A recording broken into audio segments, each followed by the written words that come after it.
Merci Linda, merci Gerhard pour des présentations très intéressantes. Moi, je veux juste faire quelques commentaires parce qu'on s'était entendu qu'on le ferait ainsi, là, pour rebondir sur certains éléments des présentations à partir de la situation où moi je me situe, qui est celle du Québec.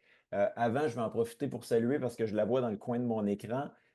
Jean, tu as mentionné la présence de Linda et Gerhard, deux grands spécialistes de l'industrie. Je veux saluer ma collègue Vivian Price, qui est assise à ta droite, qui est aussi une spécialiste mondialement reconnue de l'industrie de la construction et de la lutte au changement climatique par les syndicats. Donc, on est ravis d'avoir Viviane avec nous, qui travaille notamment avec Linda. Evelyne, que je vois dans la salle, et moi sur le projet Building It Green, dont Linda a fait mention tantôt.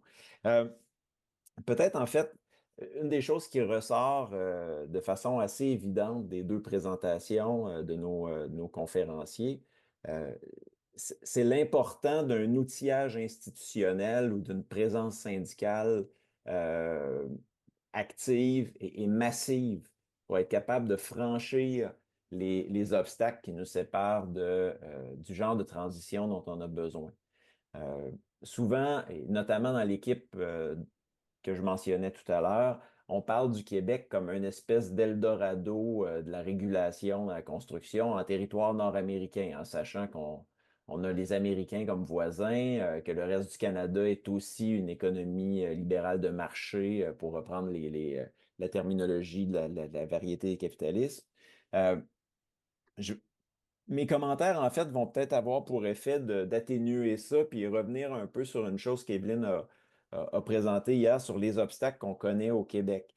Euh, il a été beaucoup question de l'emploi direct, de la réglementation, du travail qualifié, du niveau de sous-traitance qu'on connaît dans cette industrie-là. Euh, Ce sont des choses évidemment qui sont communes chez nous aussi. Le degré de sous-traitance dont il était question, on le connaît aussi. La fragmentation des entreprises est aussi une réalité.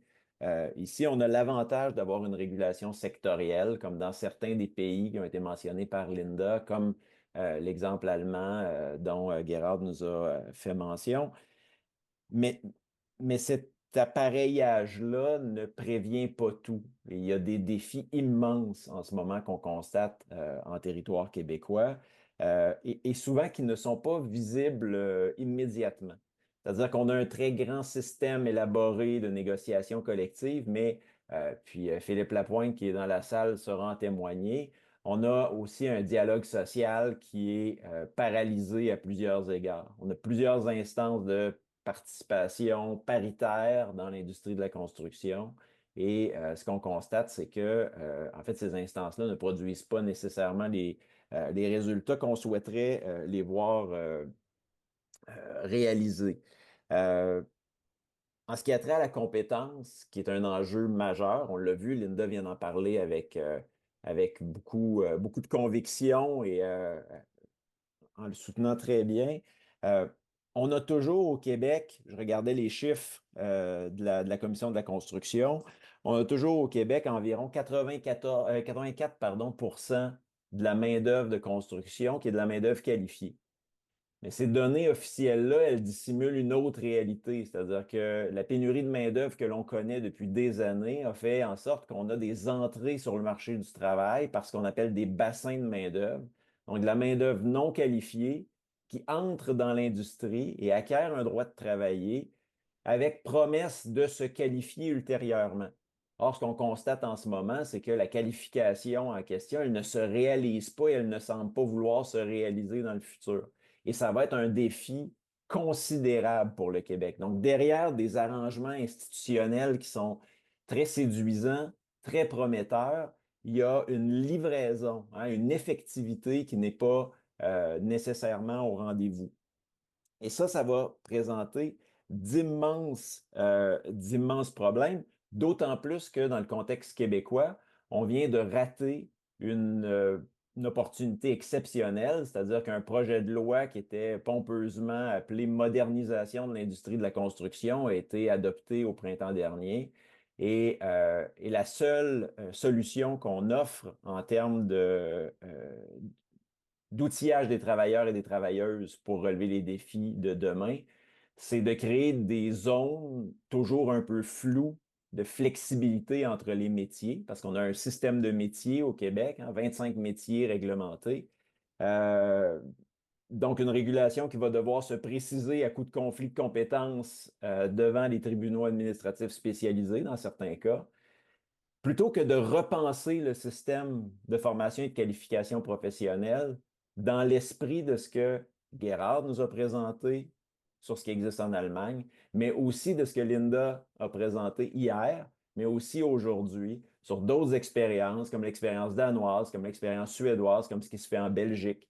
Et on ne semble pas avoir la volonté ou le courage politique de faire ça, sachant qu'on a au Québec aussi une activité de construction qui a certes plafonné un peu selon les chiffres de la CCQ depuis l'an dernier, mais qui continue d'être extrêmement intense et où on connaît pour tous les métiers, pour bien les occupations, une pénurie de main-d'œuvre forte.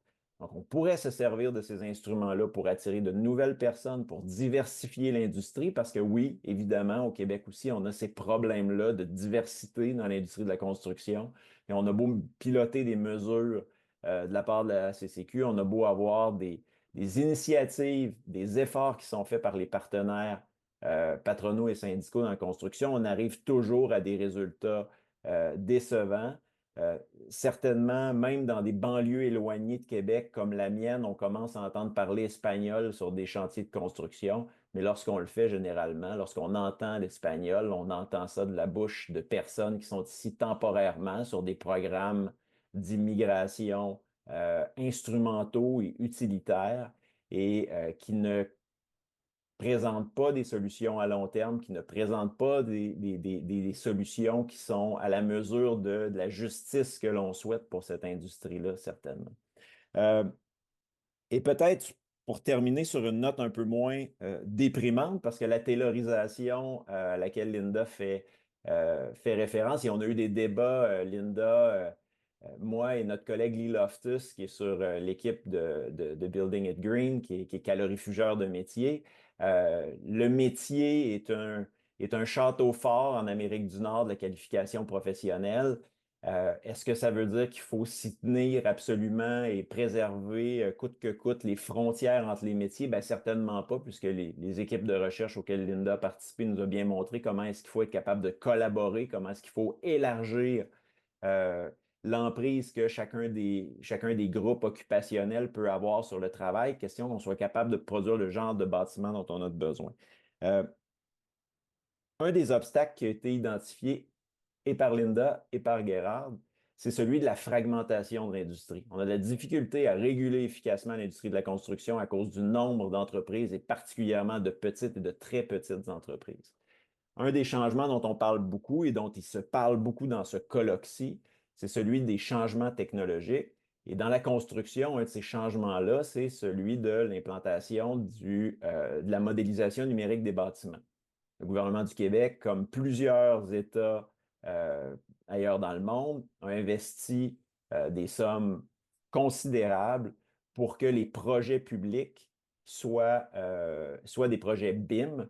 Donc, tout le travail de réalisation des projets se fasse avec ces infrastructures numériques-là. Euh, la question que je soulève à ce moment-ci, c'est une question ouverte parce qu'on n'a pas de résultats de recherche encore, en tout cas pas ici, sur ça. C'est dans quelle mesure est-ce que l'implantation du BIM n'aura pas pour effet de provoquer une concentration de l'industrie de la construction ou en fait un développement ou un approfondissement de ce que Robert Eccles appelait la quasi-firme, hein? Donc, un réseau de sous-traitance, mais très, très, très constant et très intégré, comme on en voit dans certains cas déjà en territoire québécois, hein, des entrepreneurs généraux qui travaillent toujours avec le même groupe d'entrepreneurs spécialisés. Et à ce moment-là, si on voit ce portrait-là de la quasi-firme se développer davantage, ne devient-il pas un nouvel objet de régulation intéressant dans la mesure où est-ce qu'on peut plus facilement attribuer de la responsabilité à certains acteurs pour être capable d'atteindre les objectifs qui sont ceux de revitalisation, d'une modernisation véritable, puis d'une transition aussi juste que possible du travail et de l'emploi dans la construction. Je m'arrête là-dessus, parce que j'avais dit que je ne serais pas trop long, Jean, puis si tu veux pouvoir faire quelques commentaires, mais encore merci à celles et ceux qui sont avec nous aujourd'hui.